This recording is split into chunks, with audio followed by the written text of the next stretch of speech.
Ferrari. Oh my days.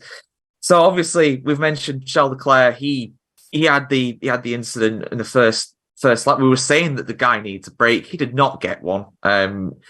He just basically turned in on Lance Stroll. Probably didn't know that Lance Stroll couldn't turn in himself because of Alonso being there. It's a very difficult one, that, when you got three wide and you're the guy on the outside. It's very difficult to judge. So I feel for him in that sense. And Carlos Sainz, 100% to blame in my opinion for what happened to him at the restart when he had the contact with I think it was it Pierre? I don't remember who it was now. Fernando Alonso, sorry, my apologies. I've actually got my Grid Talk notebook because there was that much going on at the restart. I don't do notes ever for preparation on these shows, I'll be honest with you. Today I'm making it exceptional because so much happened. But yeah, he was 100% to blame for what happened to him with an Alonso. Deservedly got that 5-second penalty, and obviously because of that, despite crossing the line in fourth or fifth, he ended up classifying last of the runners, Tom. But at the end of the day, I do think he had a point that they should have probably left that until after the race to discuss it with him. I can see why he was so fuming, but I think there's only one person to blame in that crash. Oh yeah, it's it was his fault at the start. He fully clipped Stroll and pitched him off. There's no doubting that Sainz was to blame. I'll cover off very quickly. You just summarised it perfectly. Just a weekend. It's only a Sunday to forget. Leclerc out by turn 3 was a racing incident. Maybe should have been a bit more careful, but he was going into a gap that was always going to close. And then Sainz just was driving so well, but then on that final restart got it wrong. I'm going to get into it. We saw him remonstrating on TV.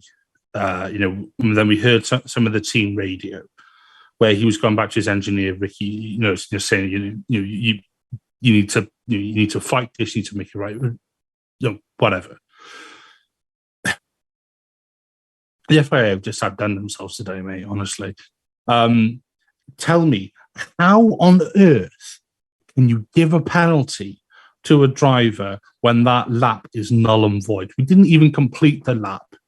We didn't even finish the first sector. The red flag was out before a car crossed the first sector timing line, which means anything happens on that lap is just put you go back and restart, and then have the other fiasco which we had of going, where's lap 58? It's lap 57.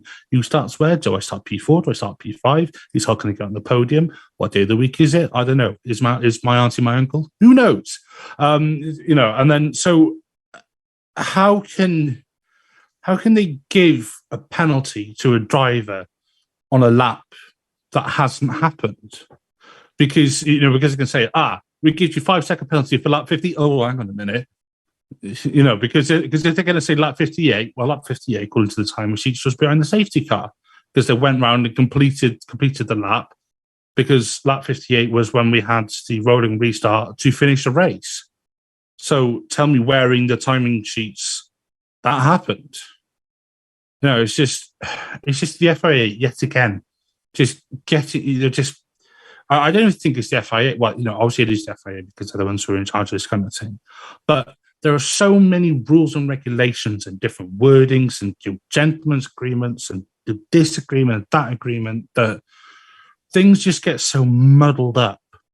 And there needs to be just like this big wipe of everything. Take the core values of what makes F1 F1. I'll talk about the sporting regulations, by the way, not the technical regulations. I'm not clever enough to do that. I leave that to all the boffins. But the sporting regulations, you have regulations that contradict each other, ones that override each other, ones that if you're racing anti-clockwise, you might get a benefit over a different rule. It just needs to be scrapped, it needs to be flattened, and they just need to sit down and rewrite the rules. I know that's not an easy task. That's a laborious task. That's a long task. It needs a lot of input from drivers and team principals and teams and everybody involved, circuits, whoever. It needs to be done because we're seeing so many things crop up now. It's like the whole not team members not going through the fence and cheering when drivers, cross the line. How many years have we seen people doing that? And then also, Hamilton with the jewelry thing last year. I'm not a Hamilton fan, but they dragged that one out. And does Hamilton still wear jewelry? Yes. Does Gasly wear jewelry? Yes. Do other drivers wear things? Yes.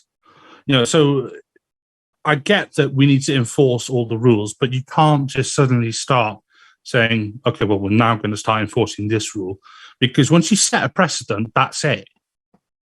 And a precedent does carry some sort of weight with it. It's just.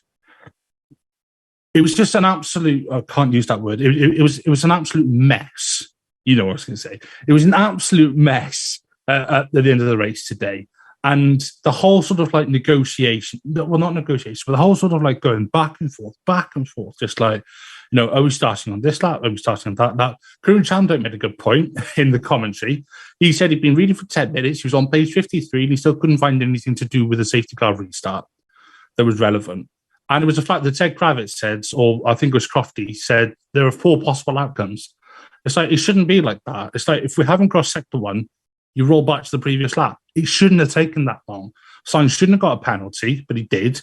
Ocon and Gasly have both been summoned to the stewards. So I reckon Gasly will get a penalty. He shouldn't, because that lap didn't happen. But, just what I'm going on. Unless it's probably going to get clipped or something. But I feel I had to say this because it was just an absolute mess from top to bottom. Both the drivers, who are supposed to be professional drivers, I chatted to my mate on Instagram watching the game, watching the match. She's a Red Bull and an F1 fan. She said to me, these lot are supposed to be professional drivers, and she put it in in quotations. It was just embarrassing from top to. It's supposed to be the pinnacle of motorsport. The pinnacle of single-seaters, the 20 best drivers in single-seaters, and they do rubbish like that. Come on, we're better than ours as well.